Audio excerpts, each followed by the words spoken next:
Bismillahirrahmanirrahim. Al-Fatihah ila habibina wa syafi'ina Rasulillah Muhammad ibn Abdullah sallallahu alaihi wasallam wa alihi wa ashabihi wa azwajihi wa dzurriyyati ajma'in. Thumma ila arwahi jami'it tabi'in wa tabi'it tabi'in lahum bi ihsanin ila yaumiddin. Thumma ila arwahi jami'il awliya wa syuhada wa sholihin wal masyayikh wal habaib min masyarikil ardi ila magharibiha barriha wa bahriha. Thumma ila arwahi jami'il muslimin wal muslimat wal mu'minin wal mu'minat anna Allah yaghfiru lahum warhamhum wa yu'li darajatihim fil jannah wa yanfa'una bi asrarihim wa anwarihim wa ulumihim wa nafahatihim fid dini wad dunya wal akhirah bisirril Fatihah. A'udzu billahi minasyaitonir rajim.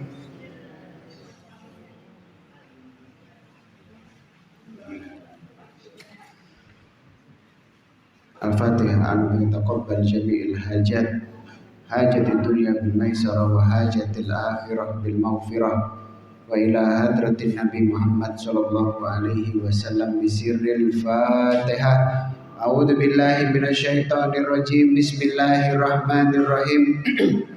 Alhamdulillahi rabbil alamin arrahmanir rahim maliki yaumiddin.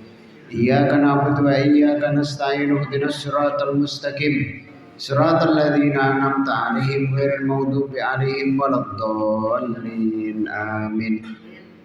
Kemudian kita baca suratul Fatihah sekali lagi seperti biasa untuk hajatnya kula lan panjenengan. Semoga hajat-hajat kita semuanya dikabulkan oleh Allah Subhanahu wa taala. Hajatid dunya bil maisarah, hajat dunia semuanya dikabulkan oleh Allah. Wa hajatil akhirah bil maghfirah, hajat akhirat kita mendapatkan ampunan daripada Allah Subhanahu wa taala. Dan kita memohon dan berdoa kepada Allah semoga semua dosa-dosa kita diampuni oleh Allah dan diganti dengan pahala yang berlipat ganda. Ala hadhihi niyah wa likulli niyatin shalihah wa kamana wa aslafuna wa suyuhuna as-salihun bisirril Fatihah. A'udzu billahi minasyaitonir rajim. Bismillahirrahmanirrahim. Alhamdulillahi rabbil alamin arrahmanir rahim maliki yaumiddin. Iyyaka na'budu wa iyyaka nasta'in ihdinas siratal mustaqim siratal ladzina an'amta 'alaihim ghairil maghdubi 'alaihim waladdallin. Amin. Bismillahirrahmanirrahim. Assalamualaikum warahmatullahi wabarakatuh.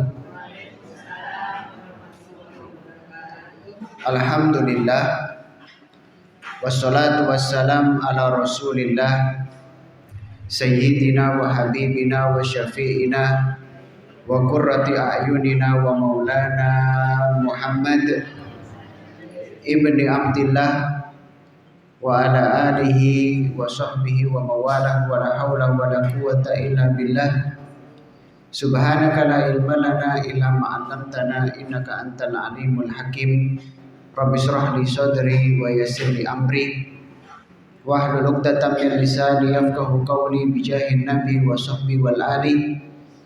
Allahumma anfa'na bima 'allamtana wa 'allimna ma yanfa'una. Allahumma zidna ilma warzuqna fahma wa atina hikmah.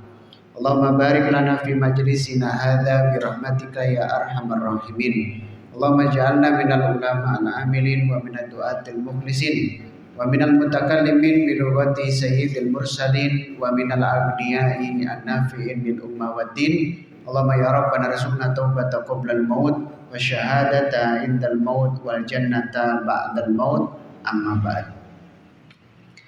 Para perindu ridho Allah Subhanahu wa taala dan para pecinta baginda Nabi Muhammad sallallahu alaihi wasallam, alhamdulillah, marilah kita semuanya bersyukur kepada Allah Subhanahu wa taala yang mana Allah selalu memberikan kepada kita keistiqomahan untuk menghadiri majelis ilmu.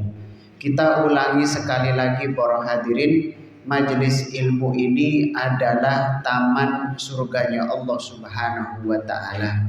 Jadi kalau panjenengan suka menghadiri majelis ilmu, artinya panjenengan suka datang ke taman surga. Maka kita berhusnudzon kepada Allah Subhanahu wa taala, kita berprasangka baik kepada Allah Subhanahu wa taala, tidak akan masuk ke taman surga kecuali penghuni surga. Maka kita berdoa semoga kulolan panjenengan benar-benar menjadi ahli surga nanti di akhirat. Amin ya Allah ya Rabbal alamin. Kemudian juga para hadirin, di majelis ilmu ini semua doa-doa dan semua harapan-harapan kita insya Allah akan dikabulkan oleh Allah. Makanya panjenengan sambil mendengarkan, sambil menyimak, lintaskan di hati panjenengan itu doa yang banyak. Apa yang panjenengan inginkan? Ingin ini, ingin itu, banyak sekali. Laras nggih? Keinginan kita itu banyak sekali, bermacam-macam. Maka sambil mendengarkan, sambil menyimak, hati panjenengan terus berdoa kepada Allah Subhanahu wa taala. Kemudian ciri-ciri orang munafik yang selanjutnya adalah kalau dikasih amanah dia berkhianat. Disuruh ngurusi aspal malah makan aspal. Disuruh ngurusi laut malah jadi bajak laut dan macam-macam. Intinya dikasih amanah dia nggak bisa menjalankan amanah itu dengan baik, malah berkhianat. Kemudian juga kalau berjanji dia tidak menepatinya. Maka orang Islam kalau dia itu kayaknya nggak bisa menepati janji, jangan berjanji. Baik itu mulai urusan yang paling kecil sampai urusan yang paling besar. Contoh, misalnya seorang suami nopo niku berjanji kepada istrinya, insya Allah bulan depan tak belikan cincin emas misalnya. Ini kan sudah janji. Maka bulan depan kalau tidak menempatinya berarti dia adalah orang munafik. Sehingga nggak usah janji lah, tiba-tiba langsung belikan aja, ngoten mawon. Karena kalau kita sudah berjanji, maka kita harus menepatinya. Karena memang tanda-tanda orang munafik ketika sudah janji nanti nggak bisa menepatinya. Nah niku, ternyata orang-orang munafik bukan hanya 3 golongan ini para hadirin. Termasuk yang sudah kita sampaikan, orang munafik niku bermuka 2. Maksudnya bermuka 2 gimana? Di depan baik, senyum, sekali di belakang tulon gitu. Ya, itu juga termasuk golongan orang munafik. Di depan baik, di belakang, masya Allah, di depan baik, di belakang, naudzubillah min dzalik. Itu. Kemudian juga termasuk tanda-tanda orang munafik adalah malas melakukan ibadah. Jadi ketika dia melakukan ibadah niku ogah-ogahan. Dan juga termasuk tandanya orang munafik, dia tidak bisa melaksanakan sholat isya dan sholat subuh. Nah itu tanda-tanda orang munafik. Kenapa? Karena memang pertama sholat isya niku waktunya panjang. Sehingga kebanyakan manusia itu ketika mendengarkan adzan isya diajak sholat, apa yang dia katakan? Engko ae. Nah niku. Kalimatnya engko ae. Kenapa? Karena memang waktunya panjang. Engko ae jam 09.00. Jam 09.00 akhirnya males. Engko ae. Akhirnya ketiduran, bangun-bangun jam 7. Bangun-bangun jam 7, sholat isya-nya ditinggal, sholat subuhnya ditinggal, akhirnya sholat duha 6 rakaat. Sholat subuh 2 rakaat ditambah sholat isya 4 rakaat. Masya Allah. Maka tanda-tanda juga orang munafik niku malas melaksanakan sholat subuh dan sholat sholat isya dan subuh. Maka alhamdulillah kulolan panjenengan tadi sholat isya berjamaah, kemudian nanti sholat subuh berjamaah. Berarti insya Allah kulolan panjenengan adalah seorang muslim yang sejati, insya Allah. Amin ya Allah ya Rabbal alamin. Kemudian di ayat yang selanjutnya, di ayat napa niku ke-18 Di situ Allah menjelaskan termasuk tanda-tanda orang munafik adalah yang pertama adalah tuli.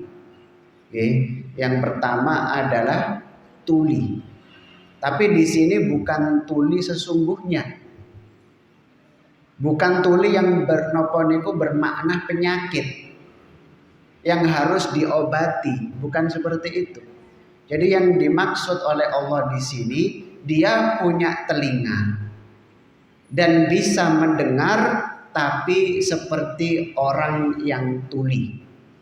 Itu yang dimaksud oleh Allah Subhanahu wa taala. Nah, tuli dari apa? Tuli dari yang namanya kebenaran. Tuli niku bahasa Jawa ini apa? Budek nih. Nah, seperti itu. Jadi tanda-tanda orang munafik adalah dia punya kuping dan kupingnya niku sehat, bisa mendengar, bisa mendengar mana yang baik dan mana yang buruk, tapi seakan-akan tuli. Maksudnya pripun? Meskipun dia mendengarkan kebaikan, tapi tidak tergerak untuk melakukan kebaikan tersebut. Dia mendengar adzan subuh, dengar zuhur dengar, asar dengar, maghrib, isya dengar, tapi tidak tergerak untuk melaksanakan sholat. Berarti dia adalah orang munafik. Padahal adzan niku hakikatnya bukan panggilan muadzin, bukan para hadirin.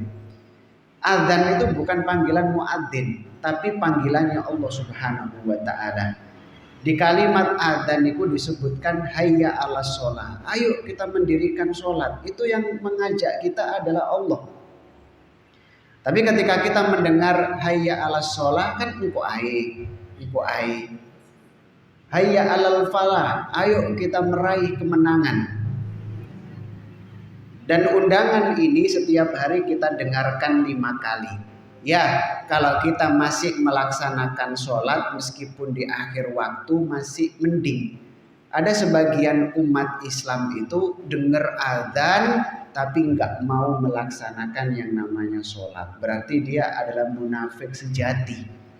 Jadi punya kupingnya gemboten enten penyakitnya, tapi ketika mendengar kebenaran nggak tergerak untuk melakukan kebaikan tersebut. Naudzubillahi min dzalik. Dan bukan hanya adzan, seruan kebaikan itu kan di mana-mana. Seruan kebaikan itu di mana-mana para hadirin. Tapi napa niku di antara mereka ada yang mengabaikan seruan tersebut. Termasuk juga ada seruan napa niku untuk bersedekah.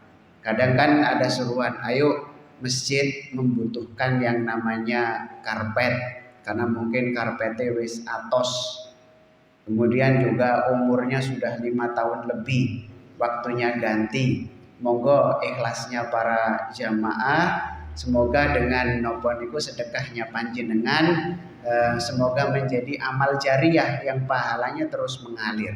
Apakah semua jamaah pada waktu itu akan memberi sedekahnya? Kan boten. Hanya hamba-hamba Allah yang terpilih. Malah kadang lucunya ada seorang hamba Allah tidur nggak dengerin pengumuman karpet, tidur aja.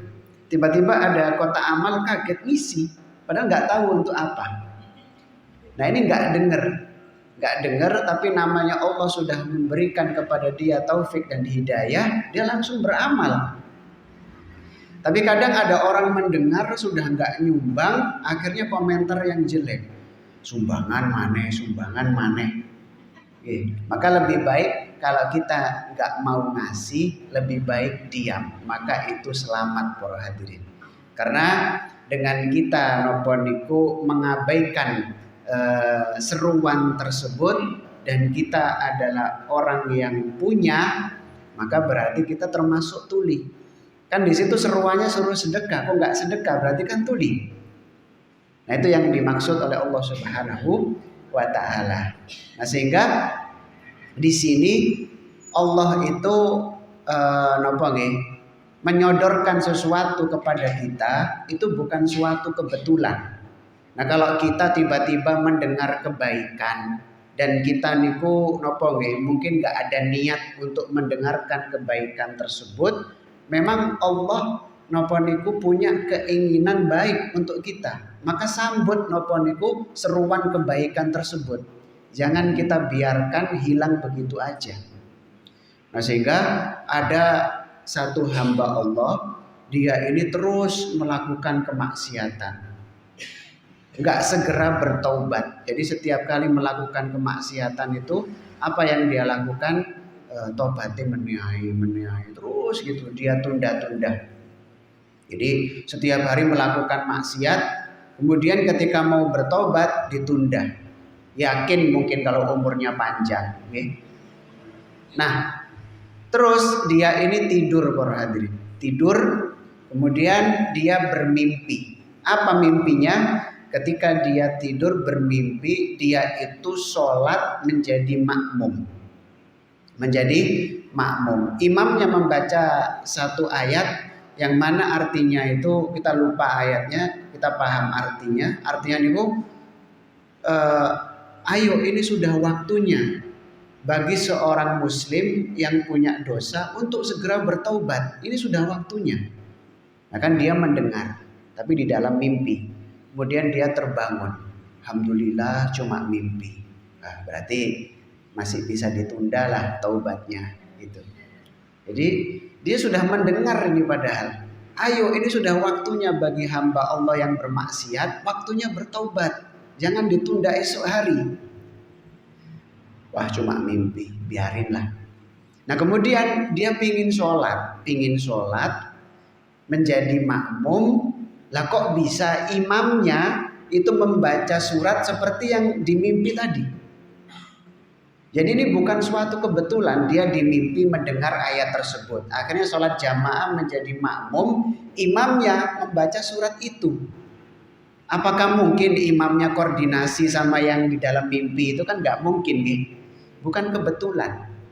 Jadi ketika kita mendengarkan kebaikan, berarti memang Allah menghendaki kita untuk melakukan hal tersebut. Misalnya kita kok tiba-tiba mendengarkan seruan untuk bersedekah, berarti Allah menganggap kita mampu untuk bersedekah, para hadirin. Coba azan itu kan setiap subuh, zuhur, asar, maghrib, isya, leres ya? Tapi berapa banyak orang yang nggak dengar azan? Buktinya, loh wis azan toh, nah gitu kan? Kadang ada orang gitu, loh wis azan aku nggak kerungu, kan seperti itu. Nah, jadi kalau ada seruan kebaikan dan kita mendengar, berarti Allah menganggap kita mampu untuk melakukannya. Maka ayo kita respon, karena bahaya kalau kebaikan yang datang kita dengar gak kita respon, kita biarkan aja. Masih ada orang lain. Kemudian ada seruan ini, masih ada orang lain. Suatu saat, para hadirin, kalau kita biarkan, kita tidak akan mendengar lagi seruan kebaikan tersebut. Naudzubillah min dzalik. Maka selama kita masih sering mendengarkan seruan kebaikan, monggo direspon. Tapi kalau kita belum bisa meresponnya dengan baik, paling enggak tidak usah berkomentar miring. Gak usah berkomentar yang buruk. Nah, seperti itu. Nah, itu termasuk tanda-tanda orang munafik, tuli. Tapi bukan tuli beneran. Kupingnya sehat, bisa mendengar, tapi suka mengabaikan yang namanya seruan kebaikan. Tidak pernah dia respon. Itu berarti seperti tuli. Maka dia dijuluki sebagai orang munafik. Kemudian juga termasuk tanda-tandanya orang munafik adalah bisu.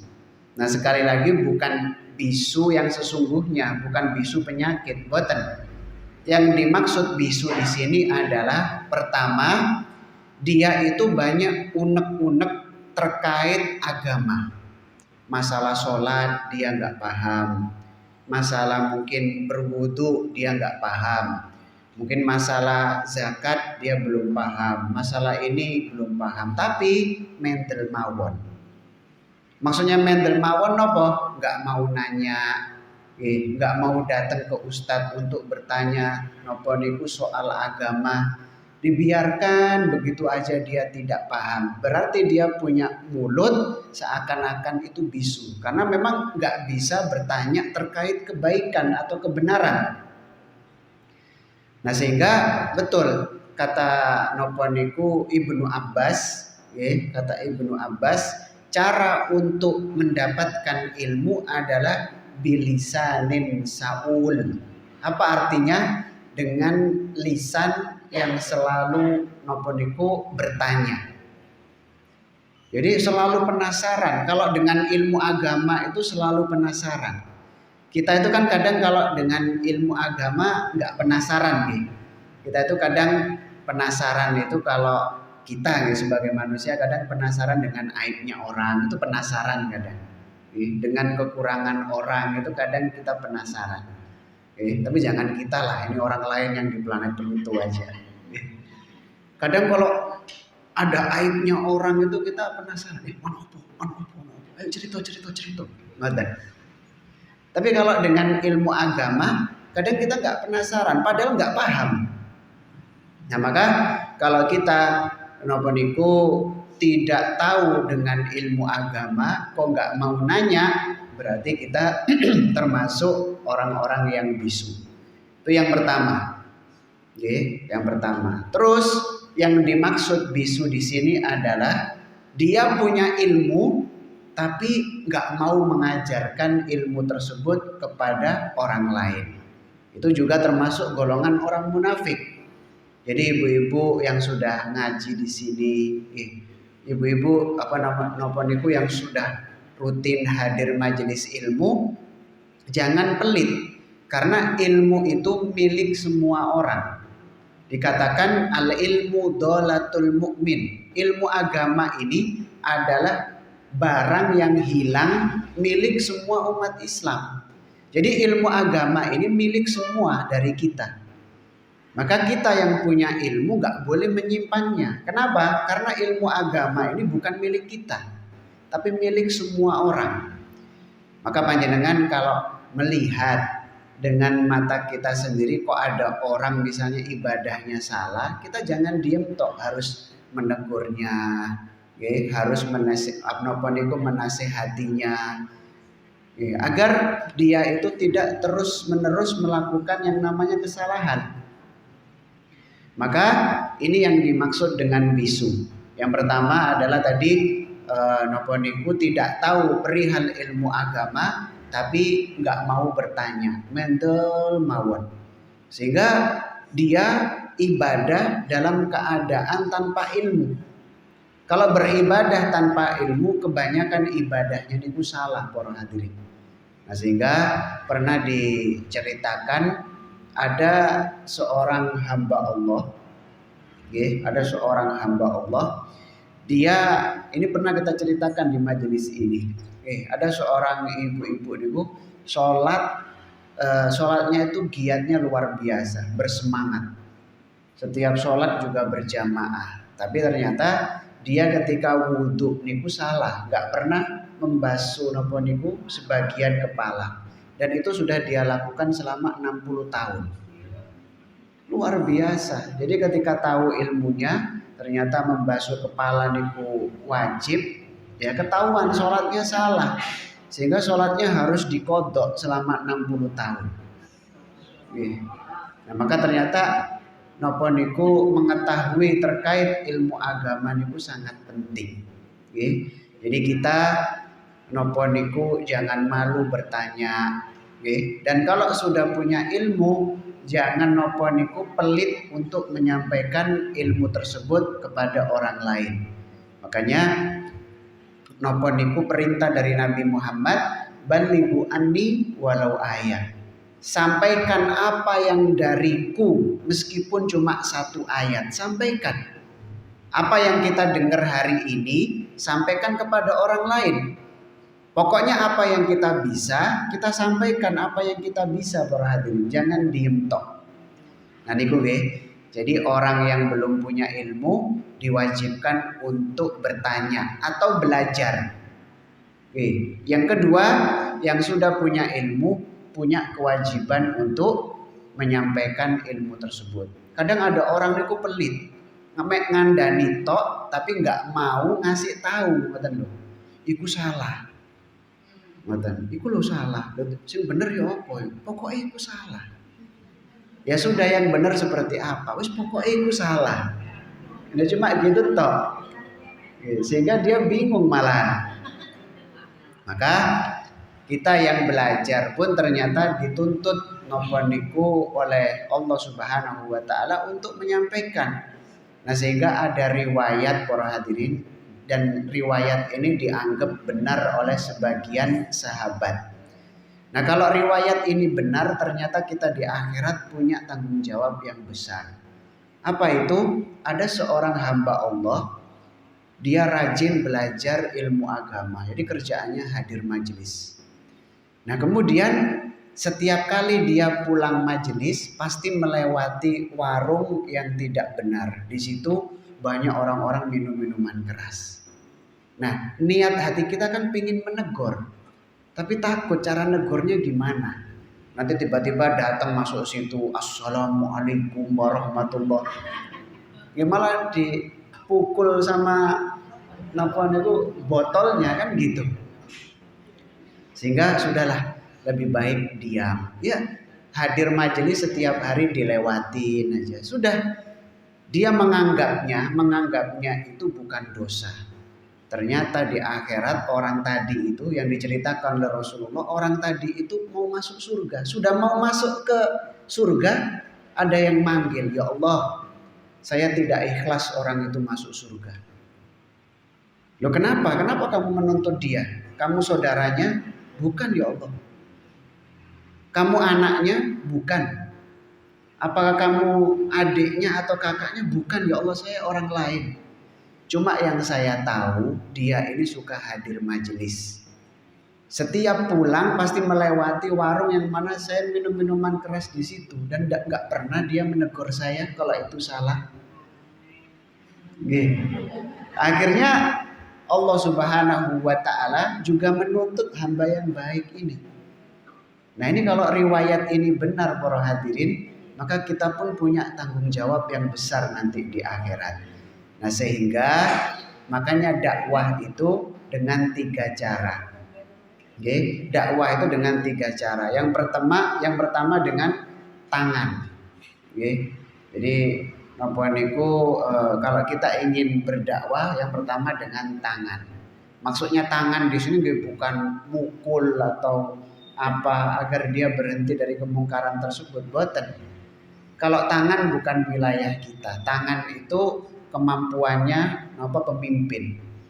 Jadi seorang ustadz misalnya mungkin ceramah sampai suaranya habis, untuk menutup misalnya diskotik atau apa, enggak ditutup-tutup karena memang enggak punya kekuatan. Tapi coba bupati yang tanda tangan isinya penutupan semua diskotik, langsung ditutup semuanya, karena kalau enggak ditutup langsung kena hukum dia. Leres nggih? Jadi tangan itu bukan kekuatan kita. Oh, mungkin kita dengan tangan enggak mampu. Ya sudah, kalau enggak bisa dengan tangan, dengan lisan.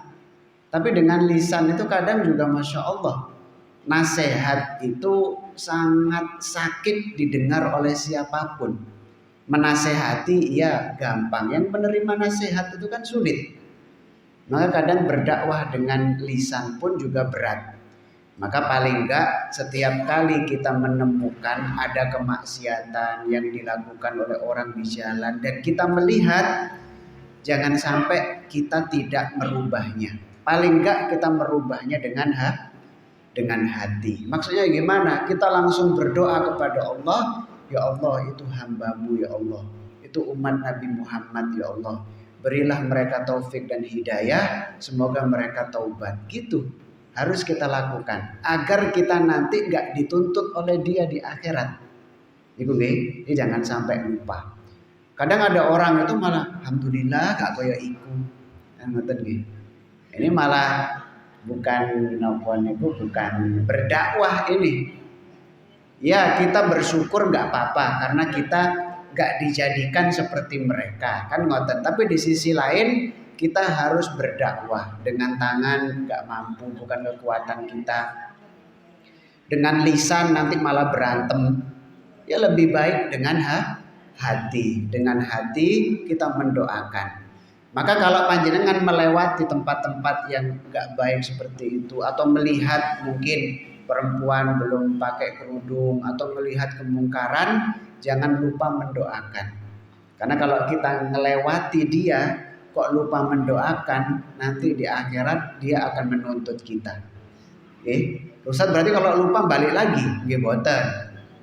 Misalnya kita melewati orang yang maksiat, lupa mendoakan, balik lagi. Nggak perlu. Yang penting ketika kita ingat, doakan. Doakan. Nah seperti itu. Nah sehingga nopo niku ini ada satu doa juga para hadirin, dan nanti saya kirim doanya di nopo niku di grup nih. Doanya nopo? Mendoakan umat Nabi. Di situ Allahumma aslih umat Sayyidina Muhammad, Allahumma farij umat Sayyidina Muhammad. Di situ disebutkan. Jadi isi doanya itu mendoakan umat Nabi Muhammad. Maka doa tersebut pertama memang kita peduli kepada umat Nabi Muhammad, dan yang kedua agar kita nanti gak dituntut oleh mereka. Karena nopo niku disebutkan oleh Nabi Muhammad al-akhilla. Al-akhilla niku artinya adalah besti. Jadi teman akrab. Jadi kemana-mana bareng, curhat juga, masya Allah sudah buka-bukaan, sudah nggak ada yang ditutup-tutupi. Itu nanti kata Rasulullah di akhirat itu adalah musuh. Jadi kulolan panjenengan nanti di akhirat itu kita semuanya musuh para hadirin. Saya ketemu panjenengan nanti di akhirat bukan malah, assalamualaikum, gimana kabarnya, sehat ya? Enggak. Saya nanti ketemu panjenengan saya kabur. Kenapa saya kabur? Karena saya takut dituntut panjenengan.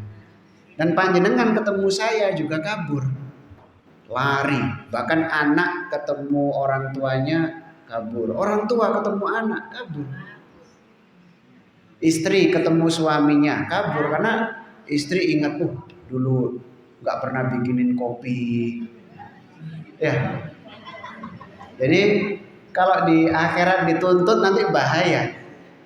Ya Allah, istriku ya Allah di dunia nggak pernah bikinin kopi, nah. Nah nanti kita saling nopo niku bermusuhan. Nah sehingga kalau kita berdoa dengan doa yang barusan kita sampaikan para hadirin, insya Allah nanti di akhirat kita akan aman. Termasuk itu doa itu, nanti doanya akan kita kirimkan. Terus bisu. Jadi yang maksudnya tuli adalah mendengar seruan kebaikan tapi dia tidak menyambutnya atau berusaha melakukan kebaikan tersebut. Yang dimaksud ini tuli mendengar seruan kebaikan tapi nggak mau melakukannya. Kemudian bisu ini maknanya dua, nggak tahu ilmu agama tapi nggak mau nanya, atau punya ilmu nggak mau menyampaikan. Nah kemudian yang ketiga adalah buta. Buta ini maknanya nopo? Maknanya juga dua. Yang pertama adalah tidak bisa mengambil pelajaran. Nah dia kan misalnya pernah terpeleset dalam satu dosa, dia melihat itu hal yang buruk, sebab kejelekan tersebut mungkin dia dijauhi oleh semua orang. Akhirnya dia bertaubat, orang-orang di sekelilingnya juga sudah memaafkannya, tapi dia nggak bisa mengambil pelajaran dengan matanya itu. Padahal matanya sudah melihat orang-orang yang dahulunya suka itu kan menjadi benci, tapi dia nggak bisa melihat, nggak bisa mengambil pelajaran. Akhirnya suatu saat mengulangi lagi. Maka itu adalah orang yang buta, termasuk golongan orang munafik. Nah sehingga termasuk ciri-ciri seorang muslim adalah kalaupun dia bermaksiat, melakukannya itu cuma sekali, tidak terperosok ke dalam lubang yang sama dua kali. Contoh misalnya panjenengan jalan di situ misalnya, kok tiba-tiba jenengan jatuh, ternyata di situ ada sumur yang dibuka cuma ditutupi sama koran misalnya. Jenengan kan nggak paham, mungkin dikira itu hanya lantai basah atau habis dicor, akhirnya naik di atas koran tersebut jenengan terperosok jatuh. Wajar napa mboten? Ya wajar, karena nggak tahu kalau itu sumur. Tapi keesokan harinya jenengan lewat situ lagi, masuk lagi. Nah yang kedua ini nggak wajar. Wong sudah tahu itu sumur kok masuk lagi, ngoten lho. Seperti itu. Tapi ternyata kulolan panjenengan ini setiap hari melakukan kemaksiatan itu berkali-kali nih. Nah, maka caranya agar tidak dianggap mengulangi maksiat kedua kalinya, setiap kali bermaksiat langsung bertaubat. Nah ini tapi bukan saya ngasih amalan, gak apa-apa maksiat, yang penting taubat. Bukan. Maksudnya setiap kali kita bermaksiat langsung bertaubat kepada Allah. Kan dihapus dosa ini.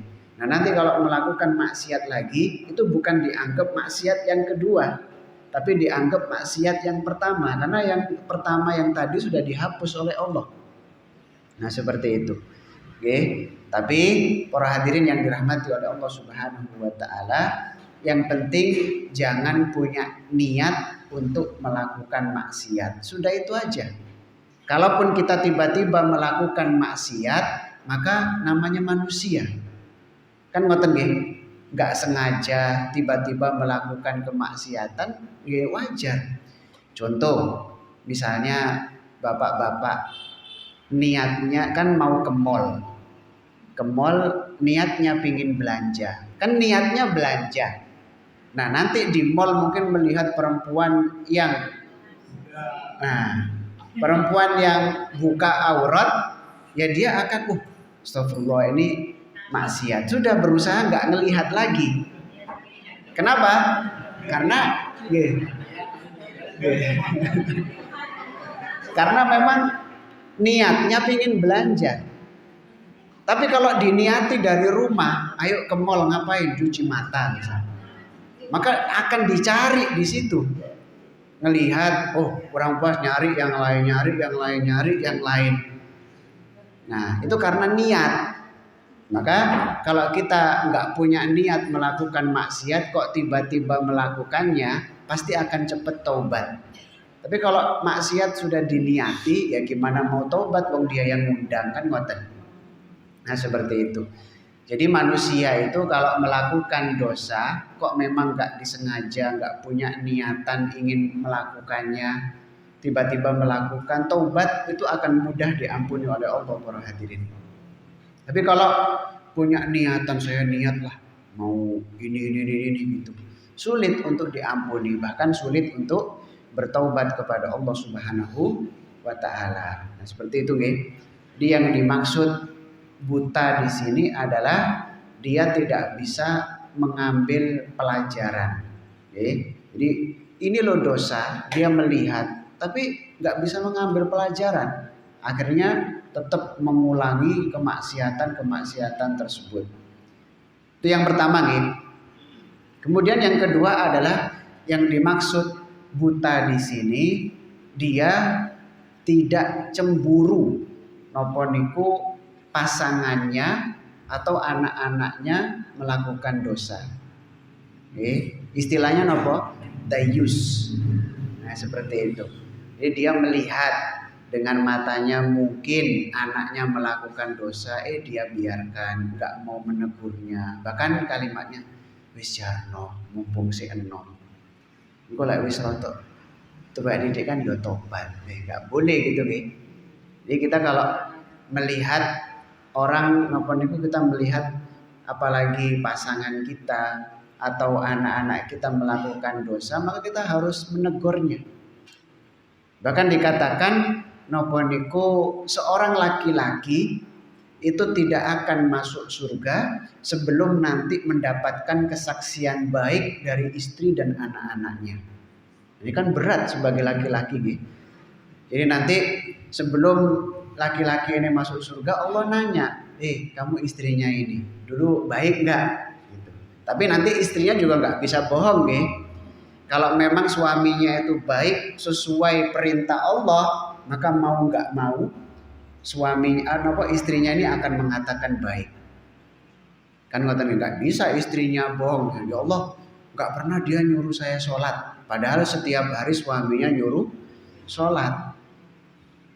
Nanti setelah istrinya mengatakan baik, anak-anaknya juga ditanya, ini kamu anak-anaknya ini, ya dia baik nggak? Kalau anak-anaknya bilang baik, maka nopo pasti seorang laki-laki tersebut akan masuk surganya Allah Subhanahu wa Ta'ala. Maka ternyata nopo niku jadi laki-laki itu tugasnya berat.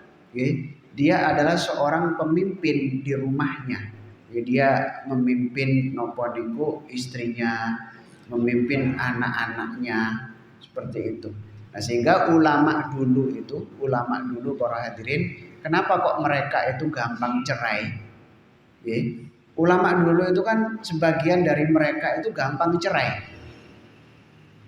Kok bisa gampang cerai? Kapan istrinya itu sulit diajak kebaikan langsung dicerai. Dia bilang gini, wahai istriku, sudah kamu barusan tak arahkan kok nggak mau, saya takut dosa nanti di akhirat. Lebih baik kamu tak kembalikan ke orang tuamu. Zaman dulu seperti itu. Ya mungkin karena nikah mudah mungkin ya. Sekarang kan persyaratan macam-macam. Tapi ala kulli hal para hadirin, jadi untuk masuk surganya Allah Subhanahu wa Ta'ala, kita harus meyakini itu bukan sesuatu yang sulit.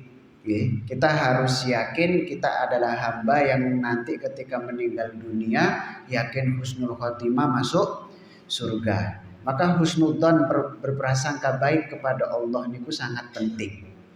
Nah, sehingga napa niku ketika kita punya kekurangan selalu minta ridho. Misalnya suami jangan gengsi bilang ke istrinya, "Dek, kekuranganku aku jaluk ridho ya," gitu aja.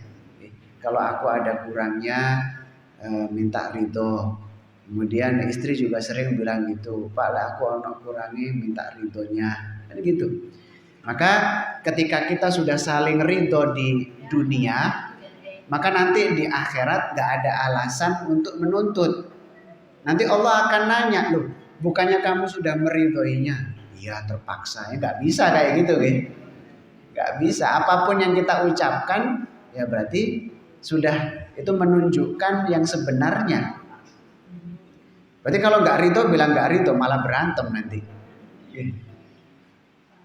Seperti itu, Nah, ini yang dimaksud dengan tuli, bisu, dan buta. Nah, sebab mereka tuli, bisu, dan buta, akhirnya gak bisa kembali ke rumah. Coba, ada orang buta, sudah buta, tuli, terus bisu, gimana mau balik ke rumah? Gak bisa. Harus ada yang menuntun. Kan ngoten nggih? Harus ada yang menuntun. Nah, seperti itu. Semoga kita bukan termasuk golongan yang disebutkan oleh Allah Subhanahu wa Ta'ala. Semoga kita punya pendengaran ini, setiap kali mendengar kebaikan kita bisa meresponnya dengan baik. Kita punya mulut ini, kalau nggak tahu ilmu agama kita nggak malu untuk bertanya atau belajar. Kita yang sudah punya ilmu, semoga kita digolongkan menjadi orang-orang yang bisa untuk menyampaikan ilmu tersebut.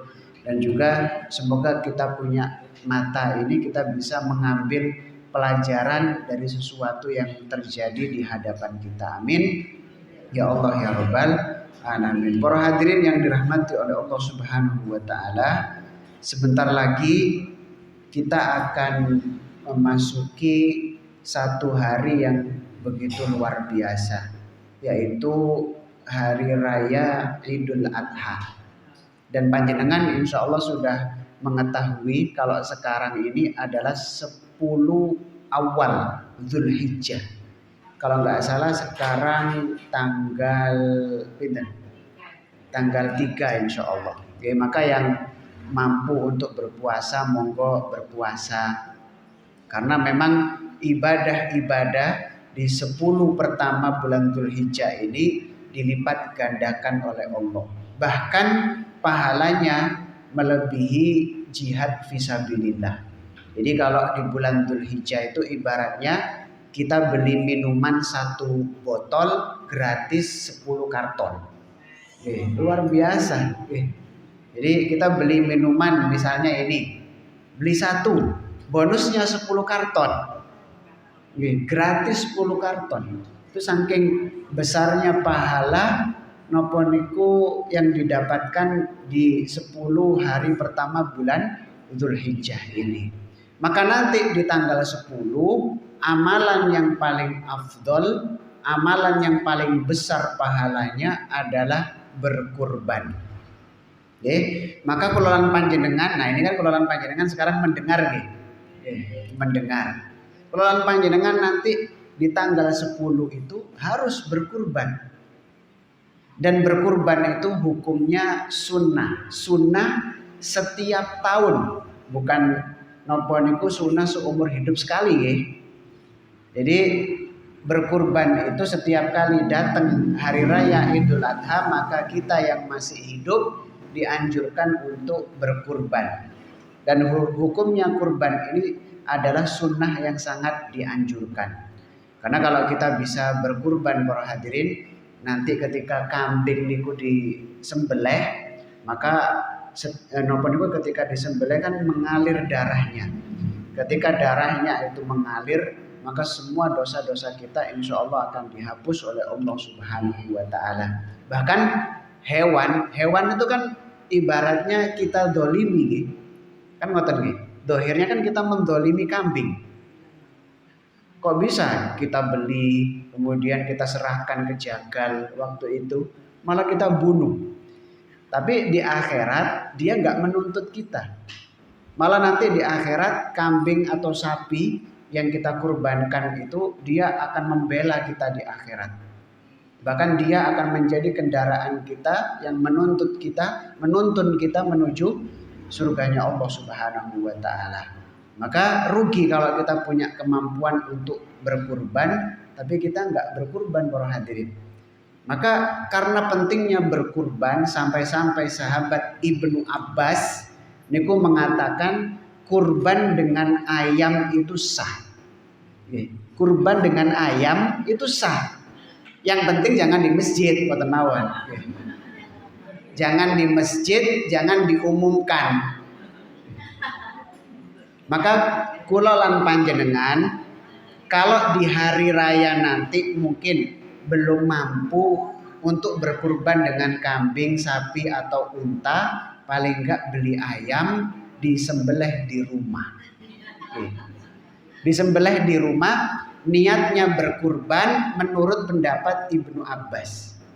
Maka nanti di akhirat kita insya Allah napa niku digolongkan menjadi orang yang selamat. Meskipun kita ke surga naik ayam, tapi kan yang penting ke surga, yang penting selamat. Seperti itu. Maka ternyata pentingnya memiliki ilmu itu seperti ini para hadirin. Ada orang itu, wah beli kambing kan mahal. Saya ini kambing itu pinten. Kemarin saya itu kan nawar kambing untuk pondok itu. Harganya bisa nggak? Misalnya turun sampai 2,5. Bisa Ustaz, tapi kakinya 3 katanya. Berarti mahal. Mahal. Sudah kambing itu agak mahal harganya, apalagi sapi, dan ini ibadah. Kalau ibadah itu semuanya terasa berat. Apa yang nggak berat kalau ibadah? Beli HP mungkin harganya 3 juta, mungkin ringan. Tapi kalau 3 juta kita sedekahkan coba, berat. Kan seperti itu. Nah, sehingga nopo niku memang harus dipaksa. Maka kalau panjenengan terlintas ingin berkurban, terlintas saat itu jangan mengatakan wis engko ae meneae tak kek nonang takmir masjid. Besok enggak jadi. Karena menunggu hari esok itu setan akan mengingatkan terus. Jangan berkurban dengan mengingatkan. rumah bocor lah, terus ada cicilan nanti, terus diingatkan, akhirnya ditunda, sudah dikeluarkan dikesak maneh. Oke. Maka kalau kita terlintas ingin berkurban dan kita punya uang, langsung hubungi takmir. Nah, kalau sudah dihubungi kan sulit setan untuk nopo niku membatalkan. Paling enggak gengsi lah. Kan wis ngomong kok gak sido, kan ngoten. Nah, paling enggak ketika kita gengsi, wah wis ngomong gak sido, gak enak. Paling enggak nanti ketika kita ngasih uang berusaha untuk ikhlas, nah, tetap diterima oleh Allah. Sehingga nopo niku kata Rasulullah Shallallahu Alaihi Wasallam, kalau punya rezeki untuk berkurban, kemudian kok nggak mau berkurban, maka kata Rasulullah, sudahlah nggak usah deket-deket musolah kami. Ini berarti bukan Rasulullah mengusir, buatan, karena Rasulullah itu melihat keutamaannya, melihat pahalanya yang begitu besar. Ibaratnya, ayo nopo niku patungan, nopo niku kita ngasih sedekah 3 juta, Allah mengembalikannya itu 3.000 triliun, kan berarti luar biasa para hadirin. Nah, maka nopo niku berkurban itu hukumnya sunnah yang sangat dianjurkan, dan juga nopo niku disunnahkan setiap tahun, bukan seumur hidup sekali. Nah, jadi nopo niku kalau kita mampu setiap tahun, ya alhamdulillah. Kambing 1 itu untuk 1 orang. Kemudian kalau sapi bisa patungan sampai 7 orang.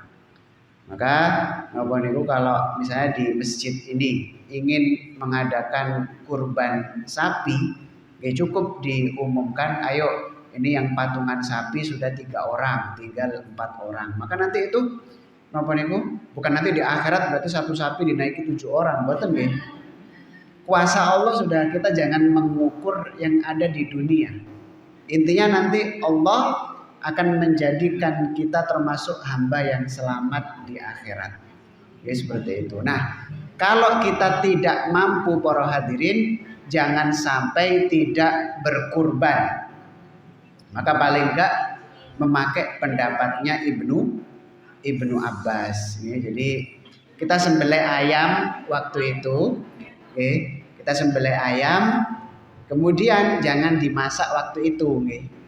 Mungkin kita bersihkan, simpen di freezer lah. Sudah, yang penting sudah dapat pahala berkurban. Nah, nanti kalau hari raya Idul Adha kok makan kambing, makan ayam sendiri kan gimana?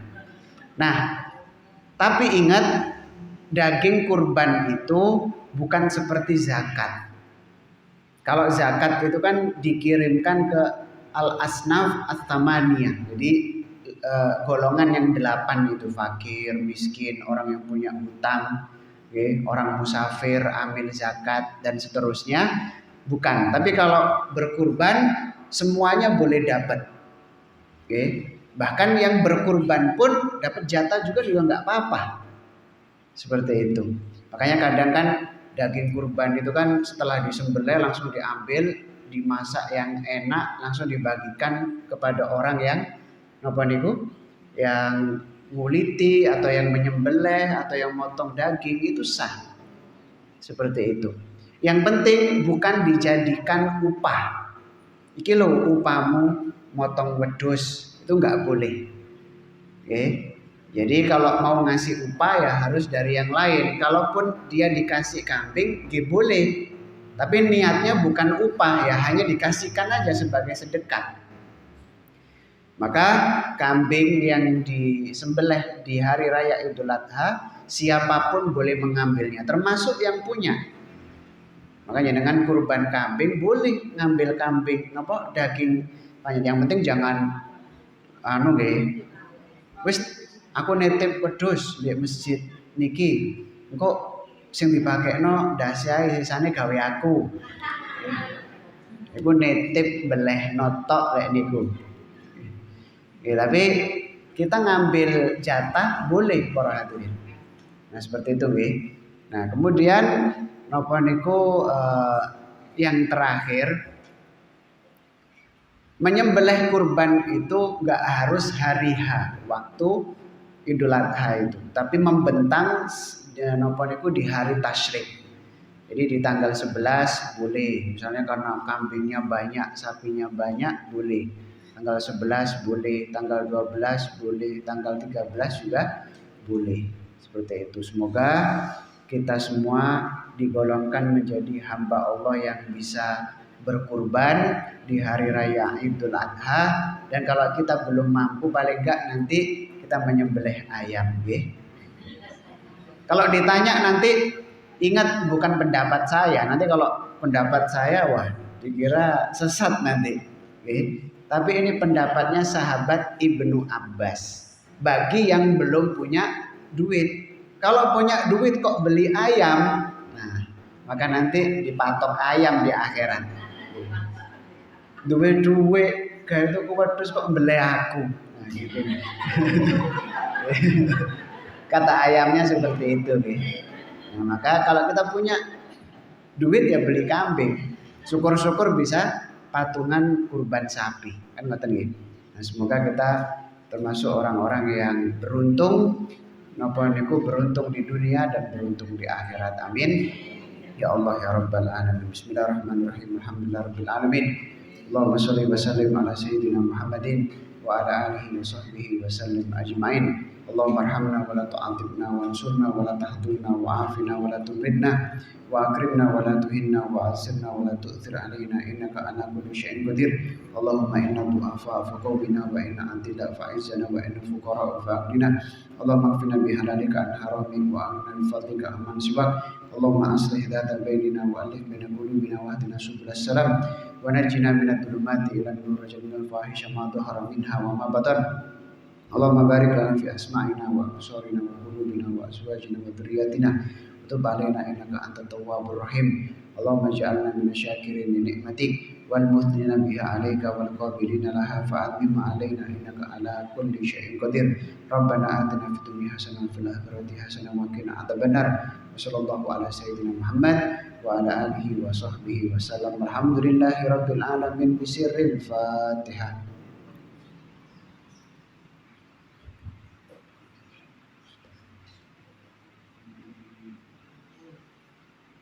Assalamualaikum warahmatullahi wabarakatuh.